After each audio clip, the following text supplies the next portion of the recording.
Yeah, I think that, contrary to maybe a lot of people's belief that this is, been easy, this is probably one of the hardest decisions I'm ever having had to make, ever. And it has not been without a lot of research.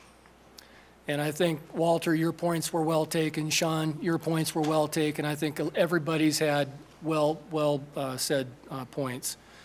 A couple of things that this afternoon's kind of stick to me is that the gentleman made the comment about all the water we would sell. There's no call that we have to sell the water. Isn't that correct? They can buy water from some other source. Let me finish, please, without your interruption.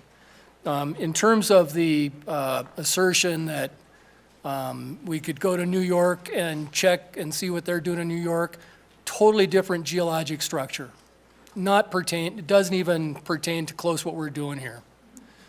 The amount of drilling that's likely at this point in this locale, in my mind, from the evidence and conversation we've had, seems almost de minimis. I mean, I don't know, 8 wells, 10 wells, I don't know.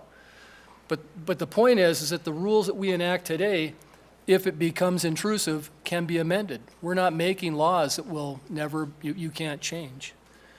So I don't know about the financial impact. Again, those are questions that we have asked. I have had some numbers given to me. I'm not sure that we have a clear definition. I did take the trip to North Dakota and I saw the negative impact. Again, I don't think that we're going to be that impacted in this locale because I don't think we're going to have that kind of drilling. So I don't believe they'll have that impact.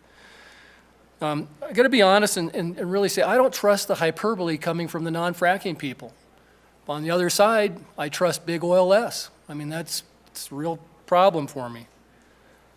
I've already said if our rules are not adequate, we can amend them. I guess at the end of the day, at some point, you need to move forward, and to not vote for this today is pretty disingenuous on the people that might want to use their land and exercise their rights. And I'll go back to Sean Page's comment, which is really a good one, I think. It's all about managing risk. And I think that, and again, I just really struggled with, the gentleman that mentioned the concrete casing. There's another gentleman in the great state of North Dakota. His name is Clay Jenkinson. You might know him. He's the Thomas Jefferson Hour guy. That guy is the most liberal environmentalist probably on the planet. He lives in the middle of fracking. He supports it. No, he doesn't. I believe he does. I believe he does. And by the way, one of the things, and I'm sitting up here all afternoon really struggling, yes or no. And if you'll recall, I was the one that changed this whole tide to get you in here today. But the catcalls and the insults and the derogatory comments have really solidified my decision. And so I will vote yes on this ordinance because I think it's the right thing to do for the city. Jim?